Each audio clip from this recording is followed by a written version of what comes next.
Bismillahirrahmanirrahim. Assalamualaikum warahmatullahi wabarakatuh. Salam sehat teman-teman semuanya. Mudah-mudahan Tuhan senantiasa melindungi setiap langkah dan gerak kita. Izinkan saya untuk menyampaikan beberapa persiapan Hari Anak Nasional 2021 yang insya Allah akan dilaksanakan secara sederhana tapi cukup meriah dengan melaksanakan berbagai macam lomba yang diikuti oleh guru dan pendidik PAUD se-Kabupaten Magetan. Adapun tema Hari Anak Nasional tahun 2021 yaitu Anak Terlindungi Indonesia Maju. Adapun jenis lomba yang akan diikuti yaitu satu, lomba kesiapan PTM di satuan PAUD. Yang kedua adalah lomba praktik baik atau best practice satuan PAUD. Yang ketiga adalah lomba senam fantasi. Yang keempat adalah lomba inovasi guru dan pendidik PAUD. Yang kelima, lomba satu guru satu buku atau sabu-sabu. Dan yang keenam adalah lomba membaca nyaring atau read aloud. Saya yakin karena tadi siang sudah diadakan technical meeting, insya Allah teman-teman peserta lomba sudah siap semuanya, dan mungkin kehadiran saya di video ini bisa melengkapi apa yang sudah disampaikan oleh teman-teman juri, dan sekaligus mungkin membantu teman-teman menyiapkan materi lomba yang akan insya Allah materi, naskah dan video ini dikumpulkan pada tanggal 5 besok. Baiklah teman-teman, akan saya awali dari lomba yang pertama dulu, yaitu lomba kesiapan PTM di satuan PAUD. Pada lomba ini produk yang dihasilkan itu ada dua, yaitu berupa naskah dan berupa video. Untuk naskah nanti secara etika penulisan sudah disampaikan di Juklak, nanti teman-teman bisa buka. Tapi untuk cover nanti bisa teman-teman kasih warna merah untuk covernya. Sedangkan untuk pengambilan video ini ada beberapa hal yang mungkin perlu saya sampaikan, yaitu untuk video itu sebaiknya kan meliputi satu, ketersediaan sarpras, sanitasi, UKS, dan kebersihan lingkungan satuan pendidikan. Ini tentunya satuan yang akan mengikuti kegiatan ini sebaiknya sudah mempunyai sarana dan prasarana penunjang UKS, diantaranya mungkin ada ruang UKS dan sebagainya. Kenapa ini disampaikan? Karena biasanya nanti ketika PTM ini betul-betul sudah dilaksanakan, ruang UKS ini bisa kita gunakan untuk ruang isolasi. Kemudian yang kedua, kesiapan menerapkan area wajib pakai masker. Artinya ini di satuan yang mengikuti lomba ini sebaiknya ada area ya, ada area atau ada semacam poster yang di situ menyatakan kalau satuan itu siap untuk menggunakan masker. Artinya ada tulisan wajib memakai masker. Kemudian layout promotif 6M ini berupa sarana promotif yang di situ berupa mungkin teman-teman bisa mengusahakan banner ya, mengusahakan banner yang di situ ada papan promotif yang mencantumkan 6M. Kemudian penetapan PHBS di sekolah, penetapan ini mestinya ada SK ya, ada SK yang dimiliki oleh satuan tersebut. Kemudian memiliki sarana kesehatan yang dibutuhkan di masa pandemi seperti termogan, hand sanitizer, masker, face shield dan sebagainya. Kemudian pengaturan atau tata letak ruangan dengan memperhatikan jarak duduk berkisar antara 1,5 m, saluran dan saluran udara untuk memastikan sirkulasi yang baik. Artinya ruangan yang diperlihatkan itu ada jendela, ada pintu, mungkin juga ada angin-angin dan sebagainya. Posisi anak, tempat duduk anak ini bisa diatur sedemikian rupa sesuai jarak yang disyaratkan, atau mungkin teman-teman kalau misalnya ada yang mempunyai penyekat sekat-sekat itu juga bagus itu untuk digunakan. Kemudian adanya rekapitulasi jadwal. Rekapitulasi jadwal ini berupa dokumen yang mungkin dokumen itu bisa diperlihatkan, bisa dibuat di papan data, atau mungkin menjadi dokumen yang bisa dilampirkan di naskah. Kemudian program pembelajaran yang menunjukkan jadwal kegiatan tatap muka terbatas.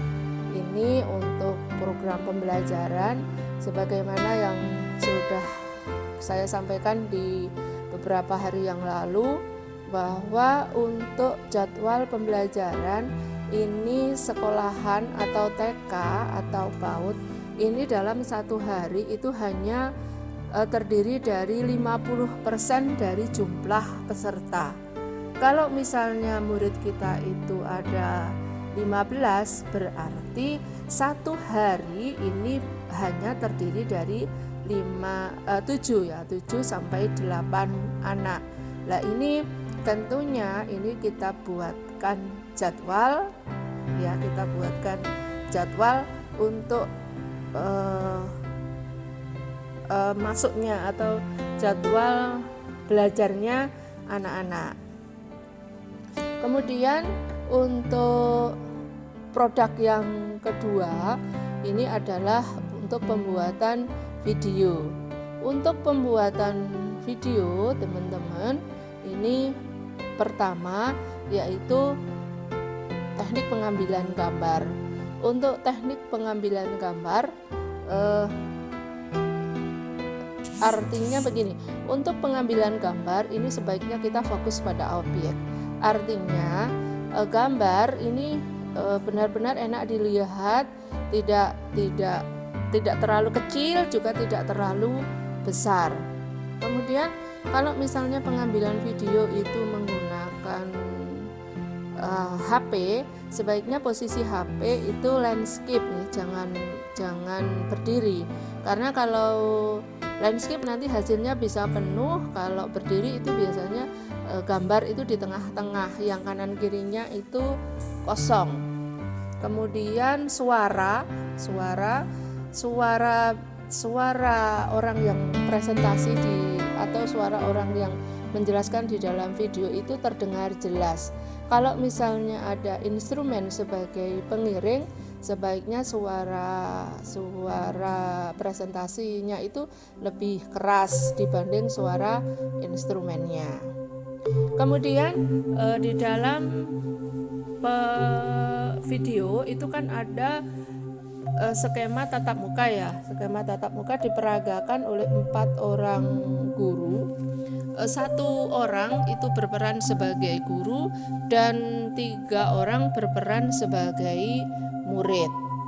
Kemudian video itu sebaiknya menggambarkan kondisi satuan sedang melakukan kegiatan PTM secara prokes, baik sarana prasarana KBM maupun pada waktu tertentu.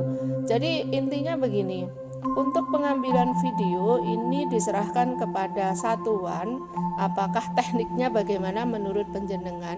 Yang penting waktunya itu berkisar antara 3 sampai 5 menit. Apakah misalnya video yang pertama tampil misalnya peserta lomba memperkenalkan diri dan memperkenalkan satuannya, kemudian sarprasnya dikenalkan dahulu, sarpras yang tadi disampaikan di depan, atau langsung pada skema PTM yang di situ sudah menggambarkan mulai dari anak datang ketika masuk sekolahan di mana pintu masuk itu ada 2, pintu masuk keluar dan pintu masuk waktu anak datang.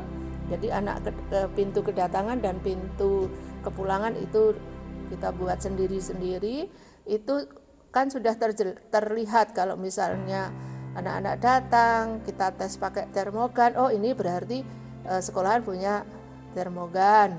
Kemudian setelah kita termogan, anak-anak mungkin pakai face shield, jarak guru dengan anak diatur, tidak ada salaman dan sebagainya. Kemudian anak langsung menuju tempat cuci tangan.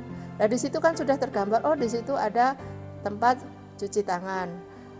Setelah itu anak-anak masuk kelas, karena PTM nanti yang jelas tidak boleh anak-anak waktu istirahat, waktu bermain itu tidak ada. Jadi langsung anak-anak masuk ke dalam kelas. Itu tergantung dari tergantung dari peserta lomba. Bagaimana mendesain videonya agar semua komponen yang dimasukkan di Juklak dan penambahan yang ada di technical meeting tadi, skema yang sudah disampaikan oleh juri tadi itu bisa terekam di dalam video tersebut.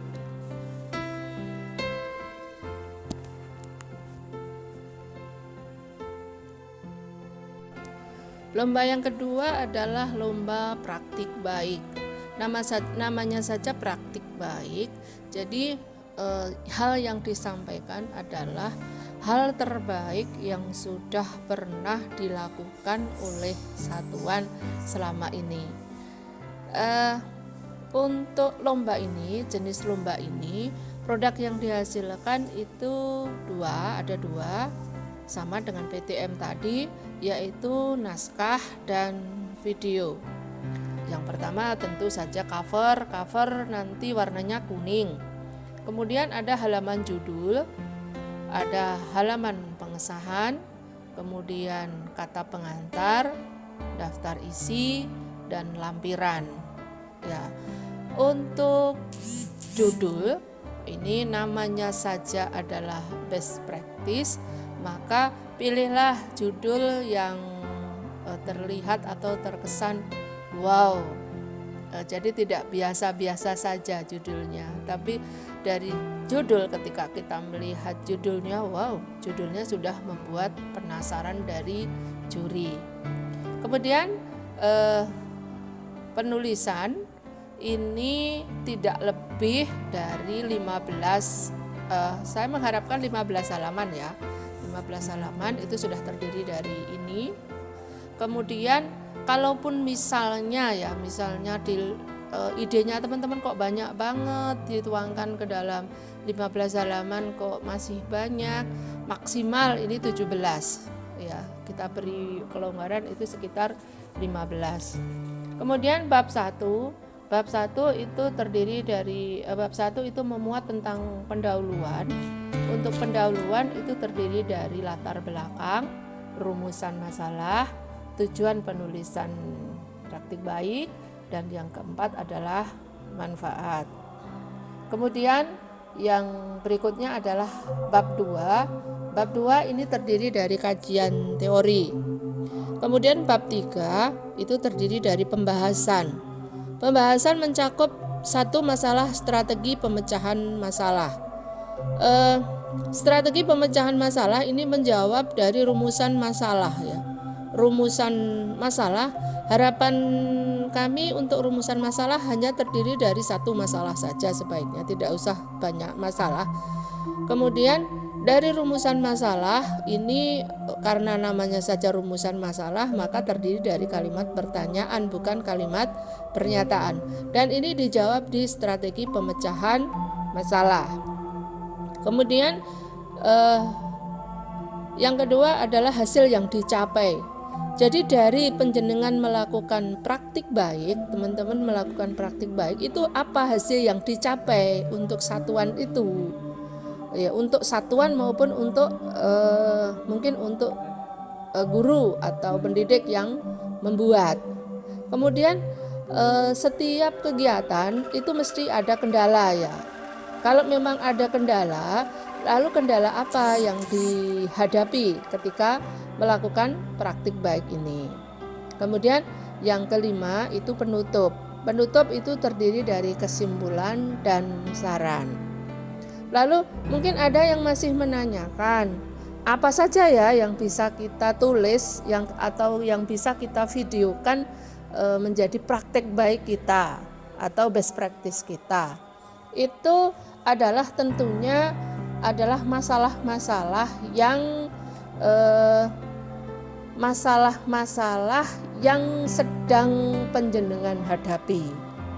Dari masalah yang panjenengan hadapi itu, akhirnya panjenengan mencari alternatif, dan alternatif itu bisa memecahkan masalah yang panjenengan hadapi. Misalnya, saat ini kan teman-teman lagi menghadapi masalah pandemi ya. Di masalah pandemi ini bagaimana panjenengan mengatasinya atau menyiasatinya. Misalnya, bisa saja panjenengan mengangkat masalah model pembelajaran. Model pembelajaran yang panjenengan gunakan apa? Misalnya daring atau luring atau kombinasi. Nah, ini kan juga bisa kita buat menjadi praktik baik. Ini dari masalah pembelajaran. Bisa juga misalnya masalah sarana dan prasarana. Misalnya dulu sebelum pandemi itu kan mungkin tidak semua satuan itu mempunyai tempat cuci tangan ya. Kalaupun misalnya punya, itu biasanya satu satuan hanya satu atau beberapa. Tapi karena masa pandemi ini akhirnya kan semua kelas itu harus ada, semua kelas atau di titik-titik tertentu itu kan harus ada tempat cuci tangannya. Nah, mungkin tempat cuci tangannya teman-teman ini untuk menyiasatinya bagaimana? Padahal untuk pengadaan tempat cuci tangan kita perlu biaya. Kemudian tempat cuci tangannya itu kan namanya saja praktik baik, tentunya itu adalah yang inovatif dan yang menginspirasi satuan lain atau pendidik lain yang ingin, oh iya apik ya ternyata gitu. Jadi hal-hal yang ada di satuan itu bisa digunakan atau bisa dibuat menjadi praktik baik dari satuan tersebut. Kemudian untuk teknik pembuatan videonya bagaimana? Ya, video itu bisa berupa dokumen kegiatan maupun foto montage yang slideshow. Jadi bisa juga pada waktu kegiatan belajar mengajar kemarin atau pada waktu panjenengan punya kegiatan itu kan didokumenkan kan. Biasanya teman-teman sekarang dokumen bisa berupa video, bisa berupa foto-foto. Nah, ini bisa kita susun ya, kita buat videonya. Nih. Kemudian praktik baik itu dilaksanakan oleh satuan yang mempunyai ciri. Artinya praktik baik yang sudah panjenengan laksanakan itu kan bukan sesuatu yang biasa dilaksanakan.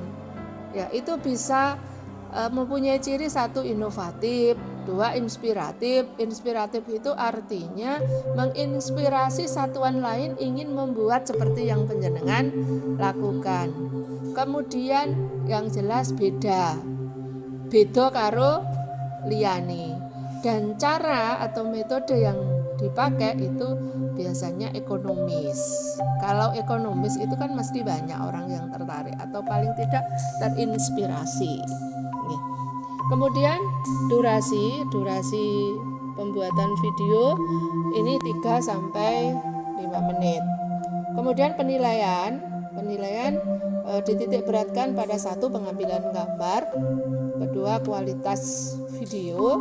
Artinya kualitas di sini ya mohon maaf ya, meskipun kita dari PAUD atau jenjang PAUD, kita tidak kalah dengan jenjang yang lain ya dalam pembuatan video. Kualitasnya teman-teman videonya bagus-bagus. Artinya ini ora sak-sake karena ini untuk lomba. yang ketiga kejelasan suara, dan yang keempat adalah teknik penyampaian. Artinya teknik penyampaian di sini adalah gaya dari orang yang presentasi di video tersebut.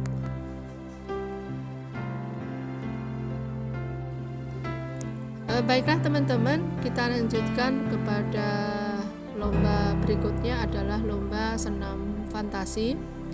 Lomba senam fantasi di sini berbeda dengan senam irama maupun gerak dan lagu. Oleh karena itu, lomba senam fantasi ini biasanya tidak ada iringan musik. Kemudian produk yang dihasilkan dari lomba ini adalah naskah dan video. Naskah nanti diberi cover warna hijau. Kemudian naskah, apa yang ditulis di dalam naskah ini mungkin bisa dituliskan seperti etika penulisannya di naskah-naskah yang materi lomba yang lain. Hanya saja mungkin kalau di senam fantasi ini naskah yang dimasukkan di situ bisa terdiri dari cerita, mungkin kemudian urut-urutan gerakan senamnya dan sebagainya. Kemudian untuk cerita, namanya saja senam fantasi. Fantasi itu dibangun dari cerita yang sudah disusun oleh guru. Jadi intinya cerita itu ciptaan dari guru, bukan ciptaan dari orang lain atau hasil download. Kemudian di dalam pelaksanaannya senam fantasi ini tidak ada unsur perintah atau tiruan. Jadi seorang guru tidak boleh mengatakan, ayo coba tirukan gerakan burung, coba tirukan gerakan anak berjalan. Itu tidak boleh ada kata itu. Atau awas, ya, itu enggak. Itu seolah-olah kan sudah ada nada seperti itu, sudah nada perintah. Kemudian tidak ada alat bantu. Jadi murni hanya tubuh anak, dan tidak ada iringan musik. Kemudian teknik di sini teman-teman mungkin pengambilan video ini akan dimulai dari sini. Ya, sesuai di hasil technical meeting tadi, bahwa pada waktu pengambilan video ini diperagakan oleh 4 orang. 1 orang ini menjadi guru, 3 orang ini menjadi murid. Kemudian nanti guru di dalam video itu akan menceritakan suatu cerita. Kemudian anak-anak atau 3 orang tokoh anak-anak ini yang akan melakukan gerakan atau senam sesuai dengan ceritanya guru. Sebagai ilustrasi misalnya, anak-anak, hari ini kita akan pergi ke kebun sekolahan. Nah, senamnya ini mungkin mulai dari sini. Kita mulai dari sini ya. Nah, sebelum nanti kita sampai ke kebun, kita nanti kita nanti melewati jalan setapak. Nah, bagaimana ekspresi atau gerakan anak-anak ketika melewati jalan setapak? Nah, karena semalam terjadi hujan, maka di jalan setapak tersebut banyak terjadi genangan air. Nah, pada waktu anak-anak berjalan di jalan setapak, kemudian anak tersebut menemui atau menjumpai genangan air, kira-kira gerakannya itu bagaimana? Nah, di sini guru tidak boleh memberikan instruksi, nanti kamu harus berjinjit, kamu harus melompat dan sebagainya. Guru tidak boleh memberikan instruksi seperti itu. Nah, guru tugasnya bercerita, anak itu yang akan melakukan. Jadi mungkin nanti gerakan anak yang satu dengan gerakan anak yang lain itu beda. Mungkin nanti pada waktu akan melompati genangan itu ada anak-anak yang karena melompatnya sudah pinter mungkin langsung melompat jelek gitu. Tapi kalau mungkin ada anak yang karena mungkin takut air, terus keterampilan melompatnya belum begitu bagus, mungkin akan melompat itu pasti ancang-ancang dan sebagainya. Nah, ini nanti gerakan dari anak-anak, masing-masing anak itu akan beda, ya, akan beda antara anak yang satu dan anak yang kedua itu beda. Setelah kita melewati jalan setapak dan genangan air, maka sampailah kita di kebun sekolahan. Nah, ini ekspresi anak ketika sampai di kebun sekolahan itu bagaimana? Ini langsung ketiga anak ini berperan. Misalnya ketika kita sampai di kebun sekolahan seneng, wow, indah sekali. Lah ini ekspresinya anak-anak kan beda. Kemudian ada yang karena senang sampai di kebun itu melompat-lompat. Nah, dari situlah akhirnya senam itu mulai terbangun. Jadi bagaimana dengan pola lantai? Nah, pola lantai ini kan bisa kita desain. Misalnya biar tidak menggerumbul jadi satu, biar terlihat bagus. Misalnya tadi anak yang ekspresinya melompat-lompat itu bisa ditempatkan di sudut yang mana. Kemudian anak yang wow memandang dengan takjub itu bisa ditempatkan di mana. Atau mungkin yang ada anak yang ekspresinya biasa-biasa saja itu bisa ditempatkan di mana. Jadi ini sudah merupakan pola lantai. Oke, mungkin dari sini teman-teman ini sudah punya gambaran, nggih. Jadi gerakan intinya, gerakan itu difantasikan seperti isi cerita guru, hanya saja gerakan yang dilakukan oleh anak-anak ini bebas sesuai dengan ekspresi dari anak-anak tersebut. Guru tidak boleh memerintahkan kamu harus bergerak begini, guru tidak boleh memberi apa-apa, ya itu juga tidak boleh, ayo itu tidak boleh. Misalnya kata-kata ayo itu hindari ya, tidak disarankan. Itu misalnya pada tadi ada gerakan anak-anak melompat genangan ya. Ketika anak-anak melompat genangan, guru tidak usah memberikan apa-apa. Ayo anak-anak kita melompat, anak-anak karena semalam terjadi hujan maka di jalan setapak tersebut banyak terjadi genangan air. Ayo kita melompat genangan air. Ini artinya sudah ada kata ajaan, sudah ada kata perintah. Ini tidak boleh dimunculkan, tidak disarankan. Ya, itu teman-teman ya gambaran untuk pelaksanaan senamnya. Atau teman-teman bisa juga melihat video pada waktu kita pelatihan senam fantasi kemarin. Kemudian untuk penampilan ini kostum, pakai kostum olahraga, boleh memakai aksesoris ya, aksesoris penunjang. Misalnya tadi kok anak-anak akan diajak ke kebun, berarti aksesoris apa penunjangnya? Misalnya anak-anak boleh memakai topi atau pakai aksesoris yang lain ya. Kalau misalnya mau ke kebun terus kok kita memakai aksesoris celemek, mestinya ya enggak pas. Kemudian ekspresi itu dari mimik atau ekspresi yang ditampilkan teman-teman ketika misalnya melompat tadi, ekspresinya itu bagaimana? Apakah benar-benar menjiwai atau datar-datar saja? Lomba yang tidak kalah menarik adalah lomba inovasi pembelajaran. Untuk lomba inovasi pembelajaran ini ada 6 yang mungkin perlu diperhatikan oleh teman-teman. Namanya saja lomba inovasi. Inovasi itu adalah melakukan sesuatu atau menemukan sesuatu yang belum ada sebelumnya. Jadi unik dan asli. Atau bisa juga sebetulnya yang ditemukan itu adalah hal yang lama, tapi dimodifikasi menjadi sesuatu yang baru. Itu juga merupakan inovasi. Kemudian apa yang harus ada di dalam inovasi pembelajaran? Produknya ini juga terdiri dari dua, yaitu berupa naskah dan juga berupa video. Kemudian isi dari inovasi itu sendiri terdiri dari apa? Satu, asli.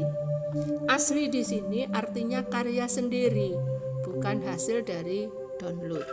Karena di internet ini banyak sekali ragamnya. Tapi untuk menambah wawasan kita bisa browsing. Tapi hanya sebagai literatur, tidak kita download. Yang kedua adalah spesifik. Artinya spesifik, karya atau inovasi yang kita temukan itu bisa diaplikasikan ya. Bisa diaplikasikan pada pembelajaran. Ya, spesifik untuk pembelajaran. Misalnya sebagai contoh, misalnya teman-teman menemukan inovasi pembelajaran pada kalau tadi sudah saya contohkan adalah model pembelajaran, maka di sini saya mungkin mencontohkan di sarana ya, di sarpras, misalnya tempat cuci tangan. Nah, kalau tempat cuci tangan kerannya dibuka pakai sabun itu kan biasa. Tapi kalau teman-teman punya inovasi, misalnya tempat cuci tangan, tapi ketika Anda sudah mendekat di tempat tersebut, dengan sendirinya air mengalir tanpa penjenengan sentuh, air mengalir. Ini kan inovasi. Ya, ternyata pakai apa? Oh, ternyata ada sensor, ada remote sensor yang di situ. Jadi di radius berapa itu ketika ada gerakan yang mendekat itu remote bisa menggerakkan keran untuk bisa membuka sendiri. Ini kan inovasi yang sangat luar biasa. Kemarin kalau tidak salah inovasi tempat cuci tangan ini di Trenggalek ya, di Kabupaten Trenggalek itu juara 1 se-Indonesia. Itu apa? Kerannya. Ternyata tempat cuci tangannya itu yang pakai injak itu. Jadi begitu diinjak airnya itu bisa mengalir. Nah, ini namanya kan artinya kegiatan ini spesifik untuk tempat cuci tangan di sekolahan tersebut. Nah, ini contoh. Tapi kalau misalnya teman-teman ingin di metode, atau misalnya teman-teman bagaimana bisa menciptakan suatu perangkat pembelajaran ya, RPP PJJ ya, RPP PJJ yang bisa diakses oleh semua wali murid dan semua guru. Ini kan juga sesuatu yang inovasi. Kemudian yang ketiga itu inovatif. Inovatif di sini seperti yang saya sampaikan tadi, baru, belum ada sebelumnya. Kalaupun misalnya sudah ada sebelumnya tapi dimodifikasi oleh guru tersebut sehingga bisa digunakan di era sekarang dan menggunakan teknik yang berbeda dengan sebelumnya. Yang keempat adalah aplikatif. Aplikatif di sini artinya mudah diterapkan dan dikembangkan di sekolahan tersebut. Misalnya seperti tempat cuci tangan tadi. Tempat cuci tangan, misalnya semua sekolahan kan mesti menggunakan tempat cuci tangan. Nah, inovasi seperti misalnya diinjek airnya atau kerannya mengalir, sabunnya keluar sendiri, ini bisa diterapkan tidak di satuan penjenengan. Atau misalnya yang seperti saya sampaikan tadi, ada sensor, ada remote sensor, ini kira-kira bisa nggak diterapkan. Nah, kalau misalnya itu bisa diterapkan di satuan, apa yang harus dilakukan? Ini namanya aplikatif. Kemudian yang kelima itu adalah publikasi. Publikasi di sini artinya belum pernah dipublikasikan sebelumnya. Jadi penjenengan adalah orang yang pertama yang mempublikasikan produk di sini. Naskah ini berwarna biru, video ini terdiri berapa durasinya 3-5 menit. Kemudian untuk etika penulisan naskah ini sudah disampaikan di Juklak dan sepertinya sudah cukup jelas.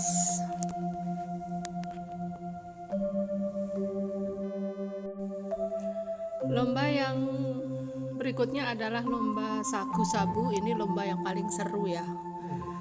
Banyak sekali pertanyaan tadi pada waktu TM, karena memang di lomba ini tantangannya sangat luar biasa. Bagaimana teman-teman dalam waktu yang tinggal 3 hari harus menjadikan buku cergam. Padahal di cergam itu ada gambar. Gambar tidak boleh download, artinya harus karya teman-teman sendiri. Nah, jadi spesifiknya untuk lomba sabu-sabu ini adalah sebagai berikut. Buku cerita, saya awali dari buku cerita dulu. Jadi di sini kita fokus di lomba ini adalah fokus cerita yang kita hasilkan. Buku cerita yang kita hasilkan adalah buku cerita bergambar. Ya, buku cerita bergambar. Kemudian gambarnya itu hasil karya sendiri, tidak boleh download dari komputer, maksud saya dari internet. Kemudian bagaimana dalam waktu 3 hari ini penjenengan menghasilkan buku cergam ini. Sebetulnya saya menyambut baik lomba ini karena paling tidak setiap satuan ini nanti akan mempunyai satu buku karya sendiri yang ini bisa memperkuat sekaligus mempertegas Kabupaten Magetan itu sebagai kota literasi. Apapun hasilnya yang sudah dicapai oleh teman-teman, entah nanti itu baru ilustrasi atau gambar sak-sae, tidak masalah. Yang penting ada ide dulu. Nanti setelah lomba mungkin bisa diperbaiki. Karena pengalaman ini saya cerita pengalaman pribadi saya. Saya termasuk orang yang tidak bisa menggambar, ya, termasuk orang yang tidak bisa menggambar. Ketika saya harus menyiapkan buku cergam, ternyata saya butuh waktu 1 minggu. Ini untuk dari ilustrasi sampai jadi gambar itu saya butuh waktu 1 minggu. Ini saya loh ya, tapi kalau teman-teman yang sudah punya keterampilan menggambar yang luar biasa mungkin 3 hari sudah jadi. Nah, saya berikan trik ya, mungkin ini trik bagaimana biar waktu 3 hari ini bisa jadi gambar. Untuk trik pertama yaitu untuk penokohan dulu. Kalau kita menggambar tokoh manusia itu sepertinya lebih sulit bila dibanding kita harus menggambar dengan tokoh binatang, tumbuhan, atau benda-benda lain. Karena di PAUD semua benda itu bisa bicara dan semua benda itu bisa dijadikan tokoh. Nih, tadi misalnya penjenengan mengambil tema kearifan lokal misalnya, kearifan lokal. Kemudian yang penjenengan angkat misalnya roti bolu. Nah, roti bolu ini kan kalau misalnya kita jadikan tokoh ini kan lebih mudah ya daripada kita mengambil tokoh manusia. Roti bolu dikasih mata, dikasih tangan, dikasih kaki kan sudah bisa jadi tokoh. Dikasih mata, dikasih mulut, seolah-olah bisa bicara. Nah, kemudian kalau untuk biar cepat bagaimana? Mungkin penjenengan buat ilustrasinya dulu ya. Buat ilustrasinya dulu. Kemudian setelah ilustrasi jadi, poin-poinnya saja. Poin-poinnya saja. Kemudian itu jenengan warna secara manual. Diwarna secara manual, yang poin-poin yang tokoh-tokoh yang jenengan maksud, yang jenengan kuatkan itu jenengan warna secara manual, tidak masalah. Karena apa? Kalau kita misalnya menggunakan pewarnaan Corel Draw atau apa, itu ternyata juga sulit dan butuh waktu yang cukup lama. Tidak jadi nanti kalau 3 hari. Ya, kalau biar 3 hari jadi ya tokoh-tokoh sentral itu jenengan warna sendiri, jenengan coloring sendiri. Lah nanti ngeblok itu biar diblok oleh komputer. Itu hasilnya akan menjadi lebih halus. Saya ceritakan pengalaman pada waktu anak-anak membuat buku kemarin, membuat cerita bergambar kemarin. Itu hasilnya anak-anak itu biasa banget, Tapi ketika kita coloring, sudah kita blok, itu hasilnya menjadi sangat bagus. Dan mungkin di video praktik baik saya IGTKI yang kemarin itu hasil yang ditampilkan itu hasil bukunya anak-anak ya. Kita tidak mengira bukunya anak-anak jadinya seperti itu. Jadi teman-teman, kalau misalnya gambarnya jelek, enggak usah takut, jelek gak masalah, nek elek tiga elek pisan. Ya. Nek elek tiga elek pisan, akhirnya kan jadinya lucu. Dan pilihlah penokohan yang menurut panjenengan iso penjenengan gambar. Nek gak iso gambar orang, ya jangan mengambil tokoh orang, ambil tokoh yang lain. Bisa sayuran itu bisa terong, bisa wortel, bisa apa, itu kan juga kearifan lokal Kabupaten Magetan kan. Misalnya jenengan menceritakan wortel kan juga kearifan lokal, produk unggulan Kabupaten Magetan juga. Bolu itu juga kearifan lokal Kabupaten Magetan. Tapi mungkin untuk teman-teman yang bisa menceritakan, bisa membuat gambar, bisa gambar manusia maksudnya, itu bisa mengambil tokoh-tokoh, misalnya terjadinya Sendang Bening, terjadinya Tirto Dewi Sri yang di Simbatan itu, atau terjadinya Ki Mageti dan sebagainya, monggo. Itu. Jadi untuk lebih cepat mungkin panjenengan tidak harus bekerja sendiri, tapi bisa minta bantuan dari jasa rental. Jadi nanti untuk coloringnya dan sebagainya itu bisa. Nah itu prosesnya bagaimana? Prosesnya mungkin nanti melalui scan dulu ya. Di scan gambar yang sudah panjenengan buat tadi dari juri, gambar bisa dibuat di kertas gambar atau di AVS, monggo terserah panjenengan. Jadi itu proses scan dulu. Kalau sudah panjenengan warna yang pokok-pokok, kemudian di scan, masukkan ke komputer, lalu blok yang belakang itu panjenengan, blok yang fokus tokoh-tokoh sentral itu sudah panjenengan coloring. Itu insya Allah bisa dalam waktu 3 hari. Kemudian temanya kearifan lokal atau tema lain yang sesuai dengan usia anak, usia dini tentunya. Kemudian alur cerita teman-teman di dalam membuat sebuah buku cergam cerita bergambar ini ada 3 alur yang mesti panjenengan perhatikan. Yang pertama itu mesti perkenalan tokoh dulu. Misalnya tadi saya mencontohkan Bolu, tokohnya yang jenengan hadirkan Bolu ini mempunyai nama siapa, itu di lembar pertama ini biasanya terdiri dari itu, perkenalan tokoh.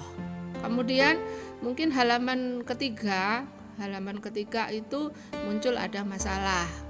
Misalnya tidak tahu ya masalahnya apa, tergantung cerita yang panjenengan bangun. Misalnya roti Bolu itu tidak terkenal misalnya bluder ya, bluder cokro misalnya, itu masalah kan, itu kan jadi masalah. Misalnya di Magetan sekarang sudah ada bluder cokro, terus roti Bolu, si tokoh roti Bolu mungkin agak minder dan sebagainya, ini kan masalah. Kemudian setelah masalah muncul, ini baru pada puncak masalah atau konflik. Nah, konflik ini mungkin antara bluder dengan roti Bolu ini di pasaran, ini ternyata roti Bolu kalah bersaing. Nah, ini kan akhirnya muncul konflik. Nah, kemudian setelah muncul konflik, ini ada penyelesaian. Bagaimana si Bolu ini biar bisa terkenal seperti bluder cokro. Nah, ini penyelesaiannya. Mungkin rasanya, kemasannya, bajunya. Kalau diceritakan mungkin bukan kemasannya ya, mungkin bajunya roti Bolu dibuat menarik, rasanya roti Bolu dibuat. Nah, ini penyelesaian masalah. Jadi puncaknya tadi ada, penyelesaian masalahnya itu ada. Kemudian jangan lupa disertai pesan moral. Jumlah halaman kalau tidak salah tadi sudah diminta sekitar 12, maksimal itu 14 halaman.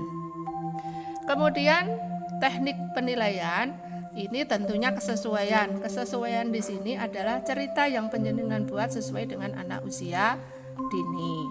Kemudian keaslian, itu artinya asli. Cerita itu belum ada sebelumnya. Apa yang saya ceritakan tadi mungkin belum ada ya sebelumnya, cerita tentang roti bolu. Nah, ini asli ya. Kemudian keunikan artinya apa? Cerita yang penjenengan tampilkan itu unik baik tokohnya, baik alur ceritanya, mungkin coloringnya dan sebagainya, itu unik. Yang keempat adalah kelengkapan. Kelengkapan di sini adalah dari prasyarat buku cerita itu lengkap, ada semua, mulai dari 1 sampai 5 tadi itu ada semua. Kemudian produk yang dihasilkan ini berupa buku. Jadi tidak ada video di lomba sagu sabu. Saya berharap betul terutama kepada teman-teman PAUD, baik guru TK maupun teman-teman dari kelompok bermain atau non formal, ini paling tidak teman-teman bisa menghasilkan satu produk. Kalaupun misalnya di waktu 3 hari ini kita belum bisa menyelesaikan, paling tidak layoutnya penjenengan itu sudah ada dan nanti bisa diperbaiki setelah lomba. Maksud saya karena saya tidak menjamin juga bagaimana hasilnya, tapi saya berharap semuanya bisa menghasilkan produk yang bagus.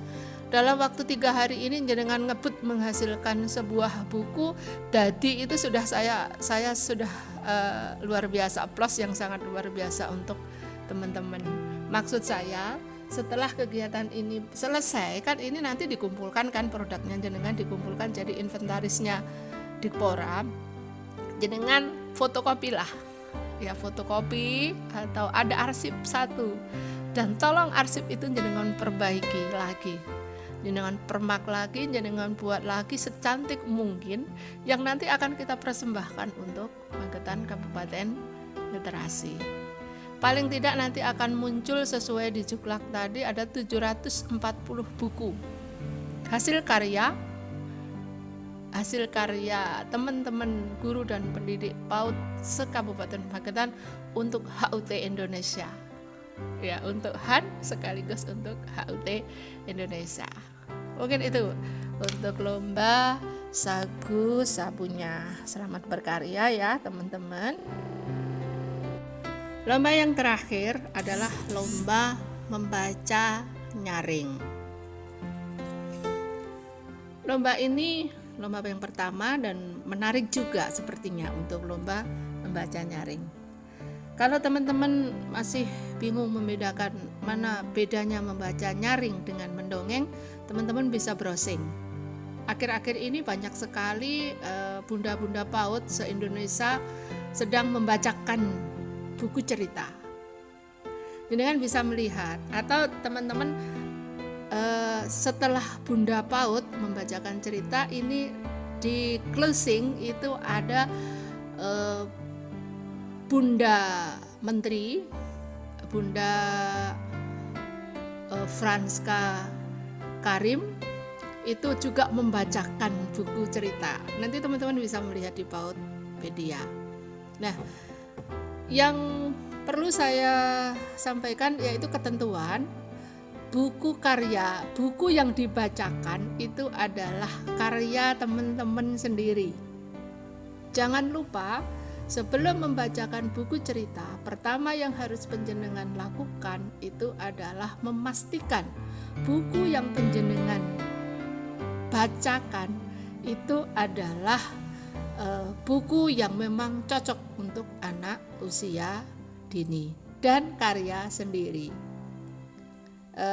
Akan menjadi lebih bagus nilainya dibanding penjenengan membacakan buku orang lain. Kemudian produk dari lomba ini adalah naskah naskah nanti warnanya pink covernya, kemudian video dibuat tanpa menghadirkan murid. Jadi guru hanya membacakan, hanya membacakan. Nih, membaca nyaring, kemudian teknik penilaian, membaca nyaring dengan mendongeng itu berbeda, teman. Ya, perbedaannya sangat jelas sekali ya. Jadi kalau mendongeng itu teman-teman bisa keluar dari apa yang cerita yang ada di buku tersebut. Misalnya cerita tentang legenda Telaga Sarangan misalnya. Kalau di membaca cerita itu panjenengan harus membaca nyaring, panjenengan harus membacakan sesuai dengan teks yang ada di buku tersebut. Tapi kalau mendongeng, panjenengan bisa membaca atau menyampaikan cerita tersebut sesuai dengan cerita panjenengan dewi, artinya itu dieksploitasi sesuai penalaran panjenengan sendiri, tapi ceritanya tidak boleh keluar dari konteks gambar yang ada di buku tersebut. Itu bedanya ya. Jadi kalau membaca nyaring itu yang kita baca itu adalah kalimatnya, narasinya, titik, koma dan sebagainya. Itu plek seperti yang ada di buku cerita. Kemudian sebelum teman-teman membacakan cerita lebih lanjut, mungkin setelah perkenalan, misalnya perkenalan, izinkan saya Sumini akan membacakan cerita dengan judul Legenda Telaga Sarangan. Jangan lupa untuk menyampaikan buku cerita ini karangan dari Sumini, ilustrasi Agung Suharto. Ini jangan ditinggalkan karena ini penting poinnya ya. Karena ini penting. Oleh karena itu tolong untuk tidak ditinggalkan. Kemudian pada waktu teknik membaca tadi sudah saya sampaikan, kalimat narasi harus plek-ketiplek sesuai dengan tulisan yang ada di buku gambar. Kalau bisa teman-teman pada waktu pengambilan video shoot gambar dan tulisan yang ada di buku tersebut itu diperbesar atau ada shootnya ya, difokuskan di situ. Ada tulisan, ya ada tulisan yang di situ terlihat, gambarnya terlihat dan tulisannya terlihat. Jadi karena memang tujuannya membacakan nyaring ini kan adalah mengenalkan buku kepada anak-anak. Jadi yang lebih difokuskan itu pada gambar dan tulisan yang ada di gambar tersebut. Itu penekanannya. Kemudian gerak atau gerakan itu adalah mimik panjenengan, gestur tubuh panjenengan. Ini ketika panjenengan membacakan cerita itu bagaimana? Ketika misalnya bertemu dengan tulisan tertawa, ha. Nah itu gestur panjenengan bagaimana? Mimiknya panjenengan bagaimana? Intonasinya orang tertawa itu seperti apa? Itu kan mesti beda dengan ketika panjenengan menceritakan cerita yang di situ narasinya itu sedih. Nah itu adalah gestur tubuh, penghayatan, kemudian ekspresinya. Ekspresi pada waktu panjenengan membacakan cerita. Jadi teman-teman, intinya untuk lomba membaca nyaring ini tidak sama dengan lomba mendongeng. Jelas perbedaannya sudah saya sampaikan tadi. Tujuannya adalah untuk mengenalkan buku kepada anak-anak dan untuk mengenalkan keaksaraan awal kepada anak-anak. Mungkin ini boleh juga disebut sebagai literasi awal bagi anak usia ini. Mungkin itu teman-teman yang bisa saya sampaikan. Terakhir, saya mengucapkan selamat berkompetisi. Lomba ini jadikan sebagai ajang bagi kita untuk menumbuhkan semangat. Paling tidak ini adalah bulan Agustus, bulan di mana kita diberi anugerah Tuhan berupa hari kemerdekaan. Sebagaimana yang kita ketahui, sebelum kita merdeka, nenek moyang kita sudah melalui perjuangan-perjuangan yang sangat luar biasa, sehingga kita bisa memperoleh hadiah kemerdekaan dari Allah yang Maha Esa.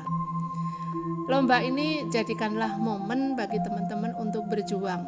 Paling tidak panjenengan berjuang untuk pendidikan di Kabupaten Magetan.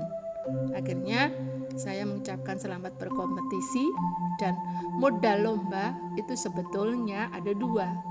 Yang pertama niat, tekad, dan semangat. Itu apabila di persentase itu 80%. Kemudian gembira belajar. Ini prosentasenya adalah 20%. Niat yang kuat ini akan memunculkan minat panjenengan untuk belajar. Jadi niatnya dulu yang kita kuatkan, tekad, semangat ini yang harus kita bangun. Kemudian belajar. Kenapa kok gembira? Dengan belajar, dengan hati yang gembira, panjenengan akan menjadi lebih mudah untuk menerima suatu pengetahuan. Kemudian hasil. Untuk hasil 50% ditentukan dari faktor usaha panjenengan. Sekeras apa panjenengan berusaha, itu akan menentukan. 50% tentu saja campur tangan dari Allah. Ketoke kok elek gambar kuwi. Gambarnya tidak bagus-bagus amat, tapi kenapa ya kok juara? Nah, ini adalah campur tangan Allah. Ternyata apa? Hasil atau garapan yang panjenengan ceritakan, yang jenengan videokan, itu sesuai urutannya, sesuai dengan juknis yang ada. Hasilnya wapi, tapi tidak sesuai juknis. Ini yang namanya ada campur tangan Allah di situ. Akhirnya teman-teman, mari kita bismillah ya. Bismillah, dalam waktu 3 hari ini kita menyelesaikan lomba ini. Mudah-mudahan ini adalah bentuk perjuangan kita untuk mewujudkan Magetan menjadi kota pendidikan. Terima kasih, selamat berkompetisi. Wabillahi taufik wal hidayah. Wassalamualaikum warahmatullahi wabarakatuh.